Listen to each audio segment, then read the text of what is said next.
नमस्कार दोस्तों, मैं Ramesh Chaudhary supreme selection academy में आपका हार्दिक स्वागत करता हूं। दोस्तों, आज जो हमारा लेक्चर रहने वाला है ये रहने वाला है नीति निर्देशक तत्व।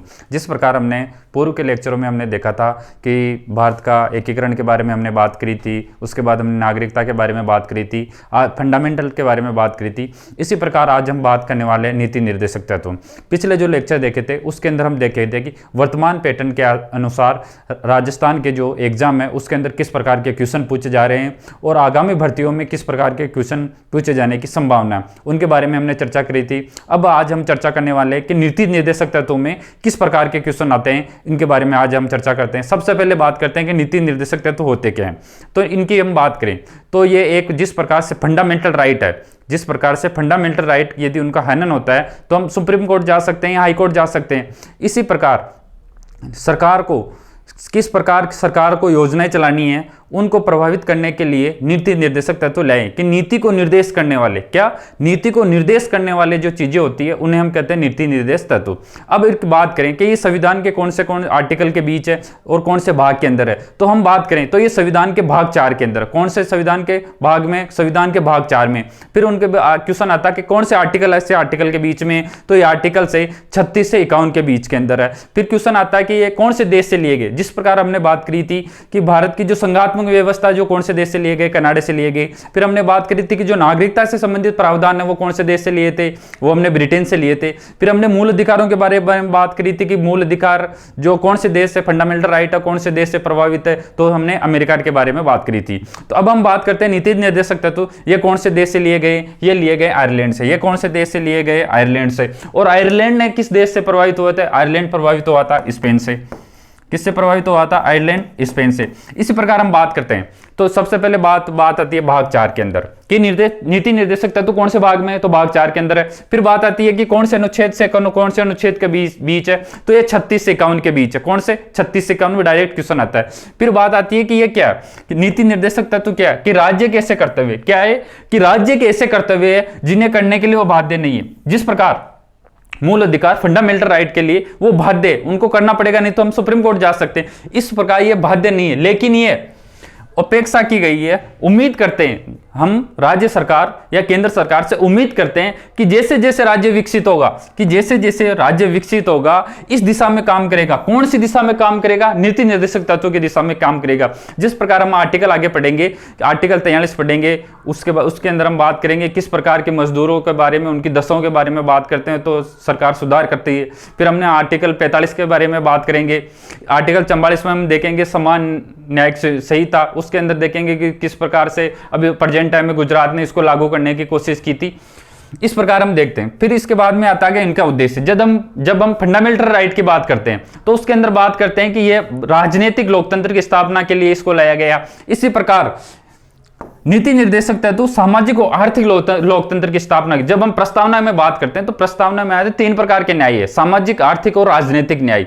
तो जब हम राजनीतिक न्याय की बात करते हैं तो हमें कहीं ना कहीं फंडामेंटल राइट से मिल जाता है, पर सामाजिक और आर्थिक न्याय की बात करते हैं वो कहां से मिलता है? सामाजिक और तो आर्थिक न्याय है जो हमें नीति निर्देशक तत्व से मिलता है।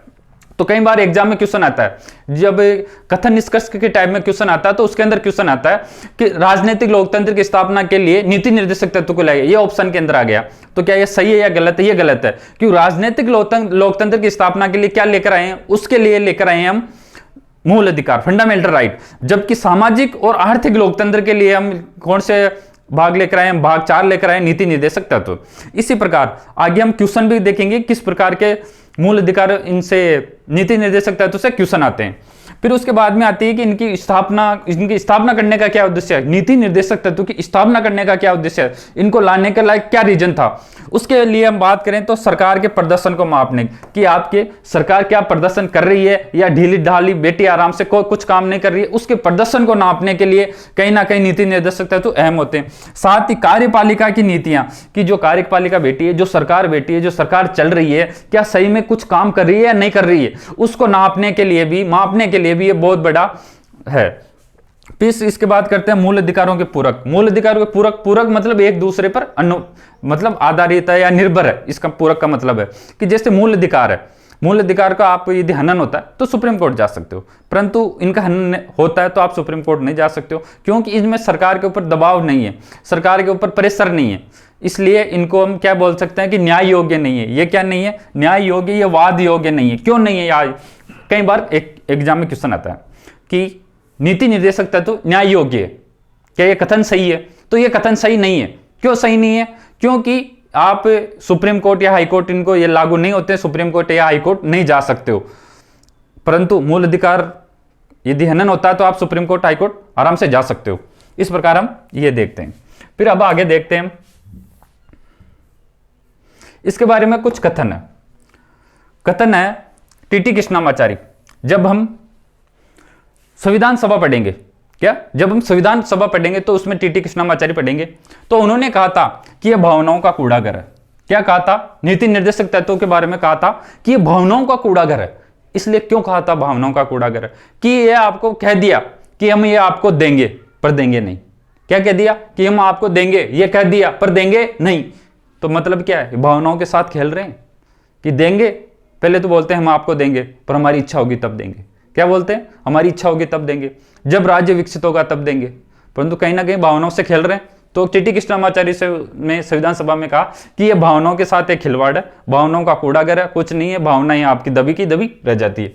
फिर उसके बाद में केटी शाह ने कहा कि एक ऐसा चेक है जिसका भुगतान बैंक की तिथि पर, जिसकी भुगतान की तिथि बैंक की इच्छा पर निर्भर करेगी। कि मतलब यह चेक तब क्लियर होगा कि जब बैंक की इच्छा होगी, आपकी इच्छा पर नहीं, आपने चेक दे दिया। इसी प्रकार नीति निर्देशक तत्व ये कब मिलेंगे? जब सरकार की इच्छा होगी। कब मिलेंगे? जब सरकार की इच्छा। बिना सरकार की इच्छा के आप नहीं ले सकते हो। आप सुप्रीम कोर्ट जाओ, हाई कोर्ट जाओ, कहीं भी जाओ।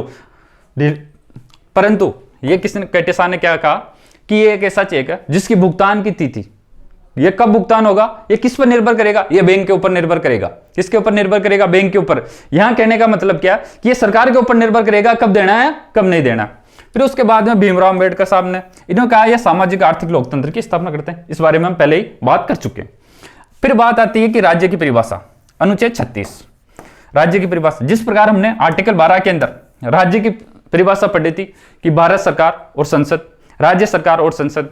फिर उसके बाद में हमने एक केस भी देखा था जिसके अंदर हमने देखा था कि जो निजी निकाय है वो भी राज्य की परिधि में आ सकते हैं, और जो अपना एकमात्र या स्वामित्व रखते हैं चीजें, वो भी इसके अंदर शामिल हो सकती है। फिर अब इस आर्टिकल 37, इस अंतर्विष्ट तत्वों को लागू होना, इसका कहने का मतलब है जो हम बात करते हैं कि ये न्याय योग्य नहीं है या वाद योग्य नहीं है, ये कौन से आर्टिकल में कहते हैं? ये आर्टिकल 37 में कहते हैं। इसको समझिए, अंतर्विष्ट उपबंध किसी न्यायालय द्वारा परिवर्तनीय नहीं होंगे। हम ये चीज तो याद कर लेंगे कि न्याय मतलब नीति निर्देशक तत्व न्याय योग्य नहीं है, वाद योग्य नहीं है। परंतु ये कौन सा आर्टिकल हमें ये चीज बताता है? ये आर्टिकल 37 हमें बताता है। और एग्जाम में कई बार क्वेश्चन आता है कि नीति निर्देशक तत्व वाद योग्य नहीं है, कौन से आर्टिकल में? तो ये आर्टिकल 37 के अंदर है। कौन से आर्टिकल है? आर्टिकल 37 के अंदर क्या है कि ये न्याय योग्य परिवर्तनीय है, किंतु फिर भी इनकी तत्व किसी देश के शासन के मूलभूत विधि बनाने के लिए इन तत्वों को लागू करना राज्य का कर्तव्य। इसने कहा कि ये न्याय योग्य नहीं है, आप किसी कोर्ट के अंदर नहीं जा सकते हो, परंतु फिर भी राज्य का कर्तव्य है कि आप इसको लागू करो भाई। क्या? इसको लागू करो। ये बताता है कौन सा आर्टिकल? आर्टिकल 37 हमें बताता है। आर्टिकल 36 के बारे में हमने बात करी कि ये राज्य की परिभाषा बताता है। और राज्य की परिभाषा क्या है? जो आर्टिकल 12 के अंदर है, जो हम डिटेल के अंदर पहले पढ़ चुके हैं, मूल अधिकारों के अंदर पहली क्लास में हम पढ़ चुके हैं। फिर हमने बात करते हैं कि आर्टिकल 37 क्या बताता है। आर्टिकल 37 सीधा सीधा कहता है कि वाद योग्य नहीं है, न्याय योग्य नहीं है, परंतु फिर भी राज्य का भाई कर्तव्य है कि इसको लागू करो। फिर भी आपका कर्तव्य बनता है सरकार कि इसको लागू करो।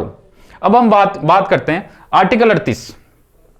आर्टिकल 38, कई बार हम कहते हैं कि जो नीति निर्देशक तत्व है वो लोक कल्याणकारी राज्य की स्थापना करते हैं। वो कौन से आर्टिकल के अंदर है कि लोक कल्याणकारी राज्य की स्थापना कौन से आर्टिकल के अंदर है? तो वो आर्टिकल ही है, आर्टिकल 38। आर्टिकल 38 हमें क्या बताता है? लोक कल्याणकारी राज्य की स्थापना। इसको हम डिटेल से देखते हैं।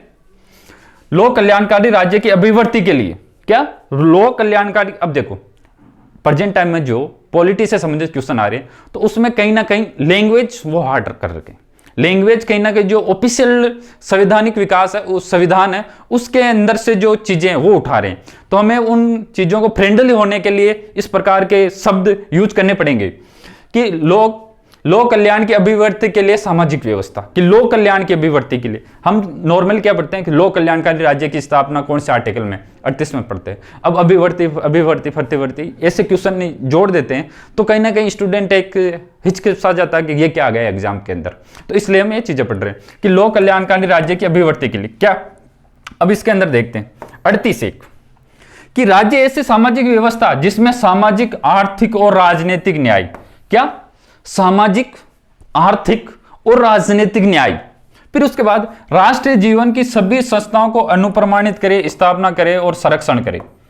क्या करे, सामाजिक, आर्थिक और राजनीतिक न्याय।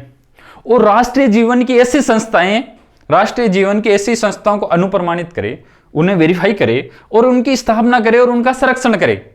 एग्जाम में कई बार क्वेश्चन है, हमें इतना तो याद रहता है सामाजिक, आर्थिक, राजनीतिक कि लोक कल्याणकारी राज्य का कौन सा आर्टिकल के अंदर, हम कर लेंगे।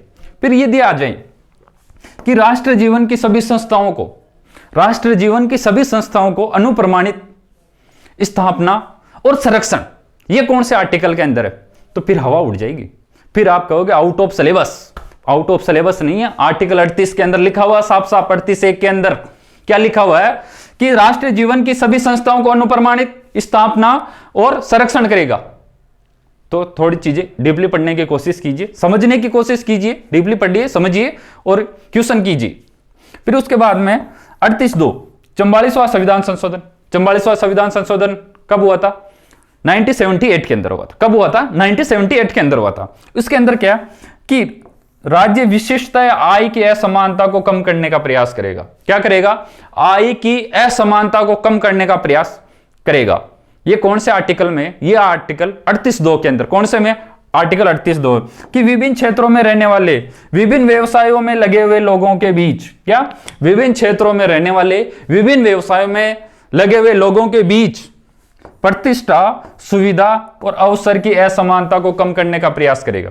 हमने यहां देखा था 38(1) के अंदर क्या कि राष्ट्रीय जीवन की जो संस्थाएं हैं, राष्ट्रीय जीवन की जो संस्था है उसको अनुप्रमाणित, स्थापना और संरक्षण 38(1) के अंदर कह रहा है। फिर उसके बाद 38(2) के अंदर क्या कह रहा है कि राष्ट्रीय आय की असमानता है उसको हम कम करने का प्रयास करेंगे। राष्ट्र विशिष्ट आय की असमानता को कम करने का प्रयास करेगा। अर्थात विभिन्न क्षेत्रों में रहने वाले, विभिन्न व्यवसायों में लगे हुए, क्या, विभिन्न क्षेत्रों में रहने वाले और विभिन्न व्यवसायों में लगे हुए लोगों के बीच 3 आधार है, प्रतिष्ठा, सुविधा और अवसर। पीएसए, प्रतिष्ठा, सुविधा और अवसर की असमानता को कम करे, कि सभी को बराबर प्रतिष्ठा मिले, सभी को समान सुविधा मिले और अवसर मिले।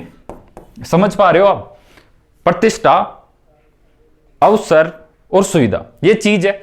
आप कोशिश करना इनको क्रम से याद करें, प्रतिष्ठा, सुविधा और अवसर की असमानता को कम करें। ये आप कोशिश करना इनको याद करने की। यहां तक क्लियर हो गया, क्योंकि एग्जाम में यदि अभी तक क्वेश्चन नहीं आया, जिस प्रकार आरपीएससी अपने मूड के अंदर है, गलती करवा सकती है, तो उन गलतियों में से एक गलती यह भी है। जहां तक ज्यादातर 99% लोग हैं इस चीज को नहीं पढ़ते, इस चीज को नहीं पढ़ते, वो यहां तक ही रहते सीमित। लोक कल्याणकारी राज्य की स्थापना, यदि आ जाए कि सभी संस्थाओं को अनुप्रमाणित, आउट ऑफ सिलेबस मानेंगे, आउट ऑफ सिलेबस नहीं है भाई साहब, क्वेश्चन सिलेबस से ही है। फिर इसके बाद में प्रतिष्ठा, सुविधा और अवसर की असमानता को कम करने का प्रयास करें, फिर बोलोगे आउट ऑफ सिलेबस है। आउट ऑफ सिलेबस नहीं है, ये क्वेश्चन आ सकता है। तो इस प्रकार इन चीजों को समझने की कोशिश कीजिए। हमने अभी इस लेक्चर के अंदर आर्टिकल 36 पढ़ा, 37 पढ़ा और 38 पढ़ा। अब हम बात करते हैं 39 की। 39 को बहुत इंपॉर्टेंट है, देरी से सुनिएगा, बहुत बड़ा आर्टिकल है, समझने की कोशिश कीजिए। अब हम बात करें आर्टिकल 39 के बारे में, आर्टिकल 39 के बारे में। तो इसके बारे में हम बात करते हैं, ये क्या कहता है, अनुकरणीय नीति निर्देशक तत्व क्या। अब इसके बारे में, इसके अंदर 6, इसके अंदर क्या है, 6 आर्टिकल है, उसके बारे में 39(1) क्या बताता है, पुरुष व स्त्री सभी नागरिकों को समान रूप से आजीविका के पर्याप्त साधन हो, अधिकार हो, पर्याप्त साधन का अधिकार। कहने का मतलब क्या है, यह कहता है कि पुरुष हो या स्त्री हो, क्या हो, पुरुष हो या स्त्री हो, आजीविका, जीवन जीने का, मतलब रोजगार मिलने का, जीविका, जिससे अपना जीवन चल सके, उसके पर्याप्त साधन उपलब्ध हो। यह नहीं कि पुरुषों के लिए महिलाओं के लिए नहीं, इस प्रकार सरकार नहीं कर सकती है। तो सरकार को साफ साफ डायरेक्शन दे रखी है कि आप भाई साहब इस हिसाब से काम करना कि महिला और पुरुषों को समान रूप से मिले। आप ये नहीं कि पुरुषों को मिले महिलाओं को नहीं मिले, महिलाओं को मिले पुरुषों को नहीं मिले, इस प्रकार नहीं कर सकते कि जीविका के जो साधन है जिनसे अपनी जिंदगी चल सके, समान रूप से पर्याप्त साधन उपलब्ध करवाना, यह उनका अधिकार है। क्या उनका अधिकार है? ये कौन से में का आर्टिकल है? ए से आजीविका हो जाएगा याद, कोई दिक्कत नहीं। ए से ए हो गया याद, कोई दिक्कत नहीं कि महिला और पुरुषों का आजीविका के साधन पर्याप्त साधन का अधिकार है। फिर उसके बाद में बी 39 बी समुदाय के भौतिक संसाधनों का, समुदाय के क्या भौतिक संसाधनों का स्वामित्व नियंत्रण कंट्रोल क्या होना चाहिए? समान रूप से होना चाहिए। किसका? भौतिक संसाधनों का। एक चीज पकड़ लो आप, तो बी के अंदर बी पकड़ लो, बी के अंदर बी पकड़ लो, एक के अंदर ए पकड़ लिया, ए से आजीविका। जैसे हम संविधान की मूल रूप से बात करें तो संविधान में आजीविका नहीं लिखा हुआ, जीविका लिखा हुआ। क्या लिखा हुआ? जीविका। पर हमने याद करने के लिए इसको क्या लिया? आजीविका के रूप में हमने लिया कि हमें याद करने के लिए आसानी हो जाए। फिर हम बात करते हैं समुदाय के बी के अंदर क्या? भौतिक संसाधन। भौतिक संसाधनों का क्या? दो चीज, स्वामित्व और नियंत्रण। क्या? स्वामित्व और नियंत्रण। कई बार आ जाएगा कि भौतिक संसाधनों के देश देश दो देश आपके लग जाएंगे वहां देश, उस देश को बचाने के लिए स्वामित्व और नियंत्रण याद कर लीजिएगा। उस देश को बचाने के लिए यहां स्वामित्व और नियंत्रण याद कर लीजिएगा। फिर 81 आर्थिक व्यवस्था इस प्रकार चले। क्या? आर्थिक व्यवस्था इस प्रकार चले कि धन और उत्पादन के लिए अहितकारी संकेंद्रण नहीं हो। फिर वही देश देश क्वेश्चन आ जाए, कथन आ जाए कि आर्टिकल 39C के अनुसार आर्थिक व्यवस्था इस प्रकार चले, देश खालिस्तान और उत्पादन के लिए अहितकारी। क्या आएगा यहाँ ये नियंत्रण और स्वामित्व लिख देगा, और एक ऑप्शन के अंदर एक ऑप्शन के अंदर धन उत्पादन लिख देगा, फिर और अलग अलग स्त्री और पुरुष लिख देगा। इस प्रकार के क्वेश्चन बना के एक अच्छा क्वेश्चन बन सकता है यहां से। तो समझ पा रहे हो आप कि धन और उत्पादन। सबसे पहले आर्टिकल 39A उसके अंदर क्या कहता है? आजीविका। किसके लिए? स्त्री और पुरुष के लिए। फिर उसके बाद आता है बी के अंदर क्या आता है? भौतिक संसाधन। भौतिक संसाधन के अंदर क्या बताता है? दो बताता है। भौतिक संसाधन के अंदर दो बताया, स्वामित्व और नियंत्रण। स्वामित्व और नियंत्रण। फिर आता है सी के अंदर क्या? सेंट्रलाइजेशन, केंद्रीकरण। केंद्रीकरण किसका? धन और उत्पादन का। केंद्रीकरण किसका? धन और उत्पादन। दो चीजें याद करते हुए चल रहे हैं। पहले के अंदर स्त्री और पुरुष उनके आजीविका साधन, फिर उसके माने भौतिक संसाधन उनका क्या? स्वामित्व और नियंत्रण। फिर उसके बाद में हम सी सेंट्रलाइजेशन, सी सेंट्रलाइजेशन संकेंद्रण। सी से क्या याद रखना आपका? संकेंद्रीकरण। सी तो इससे क्या? किसका? संकेंद्रीकरण, धन और उत्पादन का। क्या नहीं होना चाहिए? अहितकारी प्रबंध नहीं होना चाहिए। फिर उसके बाद में 39D ये क्या कहता है? स्त्री और पुरुषों के बीच समान कार्य के लिए समान वेतन। ए के अंदर क्या कह रहा है कि आपके उनको आजीविका के समान साधन दो, पर्याप्त साधन दो, उनका अधिकार है। डी के अंदर क्या कह रहा है कि आपको डिफरेंस नहीं रखना है वेतन के अंदर, कि आप रोजगार तो दे रहे हो परंतु डिफरेंस रख रहे हो आप रोजगार मतलब वेतन देने में, आप ऐसे नहीं कर सकते। समान काम के लिए आपको समान वेतन देना पड़ेगा। किसको देना पड़ेगा? स्त्री और पुरुषों को। स्त्रियों और पुरुषों और स्त्रियों को समान काम के लिए समान वेतन। ये 39D। तो यहां तक पढ़ लिया हमने 39 के। ए के अंदर क्या? आजीविका बता रहा है, किस किस के? पुरुष और महिलाओं के समान रूप से आजीविका के साधन उपलब्ध करवाएगा। बी के अंदर क्या बता रहा है? बी के अंदर बता रहा है भौतिक संसाधनों का स्वामित्व और नियंत्रण किसके पास होगा? समान रूप से होगा। फिर उसके बाद में सी सेंट्रलाइजेशन, किस किस का? धन और उत्पादन का, प्रोडक्शन का। फिर उसके बाद में डी डिफरेंस, वेतन के अंदर डिफरेंस नहीं होना चाहिए। किस किस के बीच में? दो बात करी थी हमने, दो के बीच में। किसके? महिला और पुरुषों के बीच में। फिर हम बात करते हैं ई के बारे में।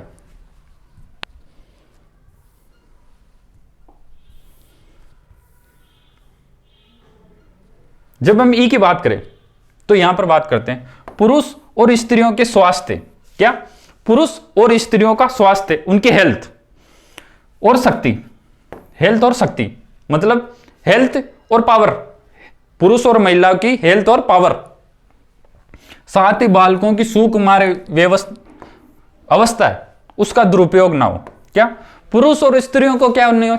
पुरुष और स्त्रियों का हेल्थ और उसकी पावर, और बच्चों की जो उसकी बचपनापन है उसको लेकर उसकी दुरुपयोग ना हो। आर्थिक व्यवस्था से विवश ना होकर नागरिकों का ऐसा रोजगार में ना जाना पड़े जिसकी उसकी आयु और शक्ति अनुकूल ना हो। मतलब इस प्रकार के रोजगार में उसको विवश होकर केवल आर्थिक स्थिति के लिए कि हमारा घर नहीं चल रहा, हमारे घर की किराया नहीं दिया जा रहा, बिजली का बिल नहीं भुगत दिया जा रहा, इसके लिए ऐसे रोजगार में उसको जाना पड़े जिसके अंदर उसकी आयु और शक्ति कम हो रही हो। कि कम तो वैसे जैसे समय बढ़ेगा कम होगी, परंतु इस प्रकार का रोजगार विवश नहीं हो कि जिससे तेजी के साथ कम हो, जिससे वो जल्दी उसका बुढ़ापन आ जाए। तो इसके लिए इसको विवश ना होना पड़े। ये कौन सा आर्टिकल बताता भाई? एग्जाम में क्वेश्चन आ जाएगा, चक्के छूट जाएंगे।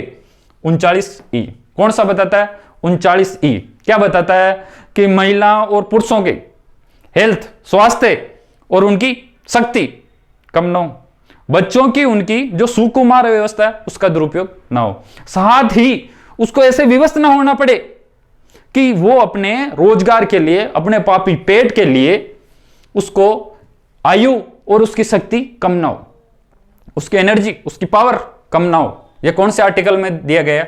39E के अंदर दिया गया। कौन से में? 39E के अंदर। अब बात आती है 39F, यह 42वां संविधान संशोधन। हमने अभी बात करी थी 44वां संविधान संशोधन, कौन सा आर्टिकल जोड़ा गया? 38(2).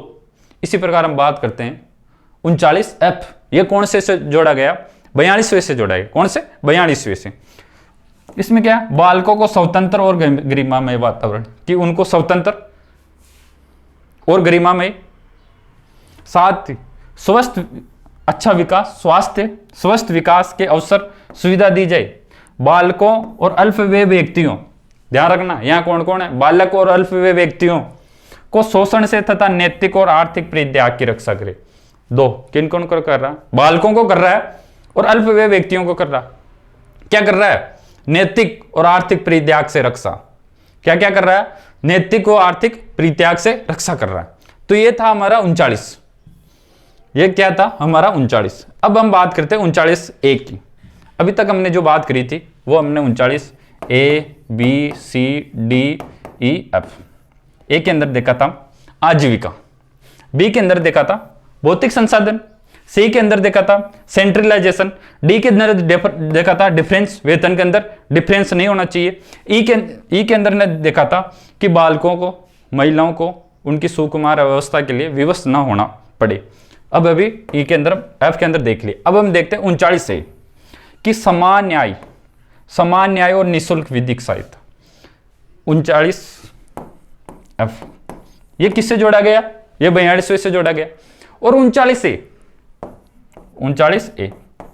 ये किससे जोड़ा गया? ये भी 42वें। इसमें क्या कहता है कि आपको समान न्याय, क्या कहता है? समान न्याय और निःशुल्क विधिक सहायता। कई बार एग्जामों में क्वेश्चन आ चुका रहो, आगे भी आता रहेगा। क्या आता रहेगा कि यह समान न्याय और निःशुल्क विधिक सहायता कौन से आर्टिकल के अंदर दी गई है? 39A के अंदर दी गई है। और कौन से संविधान संशोधन के द्वारा दिया गया? 42वां संविधान संशोधन 1976 के द्वारा इसको दिया गया। धार्मिक व अन्य नियोजन के कारण कोई नागरिक न्याय प्राप्त करने के अवसर से वंचित नहीं रहे। यदि कोई व्यक्ति धार्मिक कारण से, किसके कारण से? धार्मिक और अन्य कोई नियोगिता है, उसके पास पैसे नहीं है या और कोई समस्या है, इसके कारण यह चीज नहीं होना चाहिए कि उसको न्याय नहीं मिल पाता, यह चीज नहीं होना चाहिए। तो उसके लिए न्यायिक व्यवस्था की गई है कि आपको समान रूप से न्याय, इसके लिए आपको सरकारी वकील आपका सपोर्ट करेगा। कहने का मतलब सीधे सीधी बात है, आपके पास वकील नहीं कर सकते हो, वकील करने के पैसे नहीं है, तो सरकार अपना खुद वकील आपको देगी। समान अवसर के आधार पर न्यायिक सुविधा सुलभ हो, आपको न्याय मिल सके, ये उसके सीधे सी बात है। न्याय दिलाने के लिए यह आर्टिकल जोड़ा गया। कौन सा? 39 इसके लिए क्या कि लोक गांवों में, शहरों में देखते हैं लोक अदालतें, जहां एसडीएम खुद गांव के अंदर आता है और सुनवाई करता है। फिर उसके बाद एक विधिक सेवा प्राधिकरण अधिनियम आया 1987, वो कौन से आर्टिकल के तहत है? वो इसी आर्टिकल के तहत है भाई साहब। किस आर्टिकल? तो हमने आज बात करी थी नीति निर्देशक तत्व क्या होते हैं। फिर उसके बाद में हमने ये न्याय योग्य, वाद योग्य, ये कौन से देश से लिए गए उसके बारे में बात करी थी। 3 प्रमुख व्यक्तियों के कथन के बारे में बात करी थी, केटी शाह के बारे में बात करी थी, भीमराव अम्बेडकर के बारे में बात करी थी और टीटी कृष्णामाचार्य के बारे में बात करी थी कि उन्होंने क्या कहा था नीति निर्देशक तत्वों के बारे में। फिर हमने बात करी थी आर्टिकल 36 के बारे में। आर्टिकल 36 राज्य की परिभाषा बताता है। फिर आर्टिकल 37 बात करी थी, आर्टिकल 38 की बात करी थी। आर्टिकल 38 के अंदर 2 आर्टिकल है, ए और बी। फिर हमने बात करी थी 39 इंपॉर्टेंट आर्टिकल, जिसके अंदर हमने ए से अब तक बात करी थी, चीज़ों को याद करवाने की कोशिश की, आपको समझाने की भी कोशिश करी, और एग्जाम में किस प्रकार के पैटर्न से वर्तमान में क्वेश्चन आ रहे हैं वो भी हमने बात करी थी। तो इस प्रकार यदि आपको एक क्लास पसंद आई है तो इसको बिल्कुल लाइक कीजिए, शेयर कीजिए, और आपको पॉलिटी के अंदर किस टॉपिक के से किस क्वेश्चन में आपको कोई दिक्कत आ रही है तो आप कमेंट सेक्शन में जरूर पूछिएगा। इस क्लास से संबंधित कोई भी आपको डाउट है वो भी जरूर पूछिएगा। और यदि हमारी इस क्लास से संबंधित आपको पीडीएफ चाहिए तो हमारा टेलीग्राम चैनल है सुप्रीम सिलेक्शन एकेडमी, जो डिस्क्रिप्शन में उसका लिंक दिया हुआ है, वहां से आपको उसका लिंक मिल जाएगा, डायरेक्ट आप वहां से पीडीएफ प्राप्त कर सकते हो। साथ ही राजस्थान की करंट अफेयर से संबंधित, इंडिया के करंट अफेयर से संबंधित लगातार क्लासें चल रही है, उनका भी आप फायदा उठाइए। साथ आप इस क्लास को सपोर्ट कीजिएगा। Thank you so much.